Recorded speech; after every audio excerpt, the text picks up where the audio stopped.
একটি গ্রামে দুই বোন সুমাইয়া আর হুমায়রা থাকত।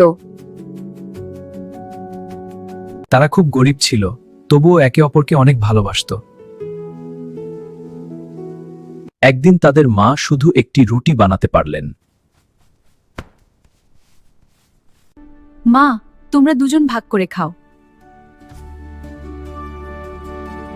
বড় বোন সুমাইয়া নিজের অংশ ছোট করে ছোট বোনকে দিল। ছোট বোন হুমায়রাও আপুর জন্য নিজের অংশ কমাল। দুজনেই একে অপরের জন্য ত্যাগ করতে লাগলো। মা এই দৃশ্য দেখে আবেগে ভরে গেলেন। পাশের বাড়ি থেকে তাদের জন্য খাবার এলো। ওয়াও, দেখো এই রুটিগুলো কত সুন্দর। আশীর্বাদ। ভালোবাসা আর ত্যাগ থাকলে আল্লাহ বরকত দেন। গল্পটি ভালো লাগলে লাইক, শেয়ার এন্ড সাবস্ক্রাইব করবেন।